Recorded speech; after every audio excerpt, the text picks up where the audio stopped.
I'm a sophomore English major. I work at the UCWbL. And this is my first time ever reading some like original writing out loud. So you all We're honored. That's awesome. thanks. You all get to be here for that. This is a kind of a work in progress short story that I've been writing, and I hope you'll enjoy it. It's called Terms and Conditions. Jordan came home to his stupidly cramped apartment. He threw his coat on the floor and kicked off his shoes. He no longer felt bad about working late. He slumped over to the kitchenette and reached into the cupboard. At first, when faced with the sight of the lone plastic plate, his heart sank. Then he remembered he only needed one piece of dishware. Then he remembered that he only had one piece of dishware to his name and accepted his fate. He took some leftover Chinese food, he always seemed to buy enough for two, from their soggy cardboard boxes and put them in the microwave. He crossed the tile floor to his bag, which was left underneath his coat. From the bag, he produced his laptop and brought it to the fraying couch, where he depressed the power button and waited for the reassuring, powerful tone that signaled the awakening of the computer. As he sat, feet up on the coffee table, the heat created from the whirring of the fans and drives warmed his thighs in a way he always found comforting. Once the startup was complete, he followed a familiar path. From desktop to web browser to Netflix in under 10 seconds, a new record. At the login screen, the email address and password had been saved, awaiting his return. He doesn't even need to type anything in, which is probably a blessing because just looking at the stolen email address alone brought back memories of late-night movie marathons and TV show binges. He clicks the little login button, but nothing happens. This username-password combination is invalid. What? No, this can't be right. He tries again, same result. Why? How? What? Sasha must have changed the password. Why? He asks himself over and over again as tears start to form in the corner of his eyes and the food remains in the microwave, beeping and ignored. What was he supposed to do now? Jordan swallowed hard and took several deep breaths, trying hard to fight back the oncoming panic and anxiety. His stomach clenched again, and this time it was not out of hunger. He tried to breathe even more deliberately. The voice of his therapist cleared its throat in the back of his mind. Jordan, remember what we talked about last week. You need to make a clear action plan. What happens next? Jordan came up short. He stared blankly into the middle distance. He didn't have any experience with what came next. This was his routine. Dr. Cal and Jordan practiced this technique every week. What happens next? Yes, okay, your routine doesn't go quite according to plan. The worst thing imaginable happens. So what next? But this was the one thing for which he did not have a contingency plan. Jordan looked at his laptop through damp eyes. Why tonight, of all night? He thought, of course, she would change her password on this. She would change her password tonight on this of all nights. Why was tonight significant in the lives of Jordan and Sasha? Game of Thrones, that is what. Jordan growled while throwing his head back. The new season is finally online! Jordan pushed his laptop onto the coffee table, harder than he probably should have, and stood up. Of course she is doing this to spite me, he mumbled, pacing around the room. He felt himself getting dizzy, so he stopped and put his hands on his head. He looked around. He had knocked a stack of books off his coffee table. He leaned to pick them up, and in the middle of the pile was Slaughterhouse-Five, Sasha's favorite.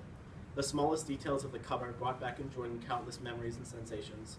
His eyebrows furrowed as images and senses returned to him. The October coffee disaster that caused the brown splotch that occupied pages 35 to 78. The trip to Myopic Books in Wicker Park on March 4th of last year. Every crease and crevice, every fold and bend reminded him of what it was to be the person who would one day become him. This book was severely loved on. Then he tossed it over by his coat with a mental note to remind himself to get it back to her. Sitting back on the couch, he finally took off his tie. He arched himself over the back of the couch and sighed satisfyingly as his vertebrae cracked one by one. Jordan turned his attention back to his laptop. He clicked on the trackpad once to wake it up, and then proceeded to hit the enter button repeatedly, trying to speed the process along. Once the Netflix login page was back in front of him, Jordan put his mind to work. Okay, he said in the empty room. What happens next? Jordan rubbed his hands over his neck muscles, tight from stooping over a computer and a chronic inability to stand up straight. He worked the muscles with his thumbs and cracked his neck painfully. You dated this girl for almost a year. You can guess her password.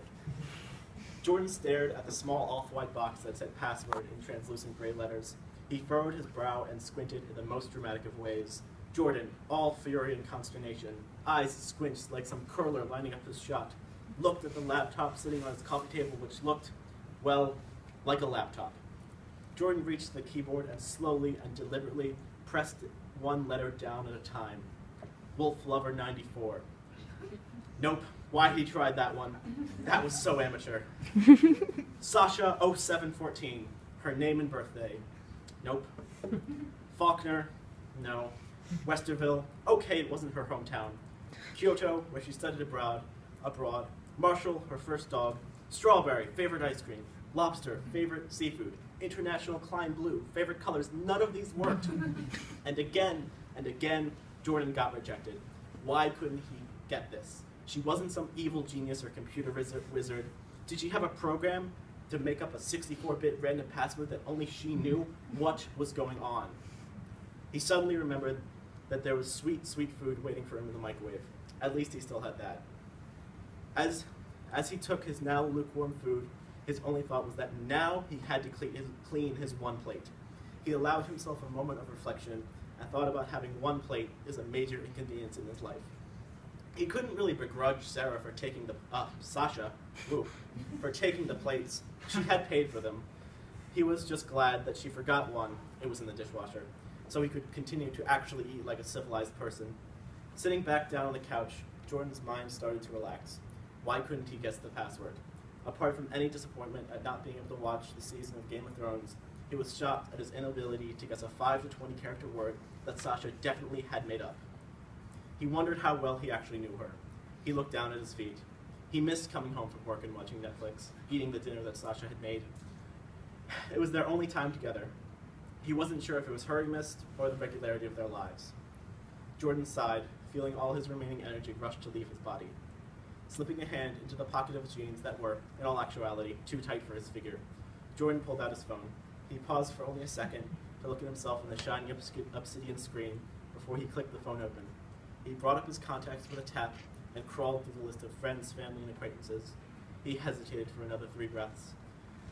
He was once again reminded about the existential horror of the empty space between rings of a phone. But just as his mind began to wander, the other line picked up. Jordan? A gruff voice answered, "Hey, Dr. Cal, you have Netflix, right?"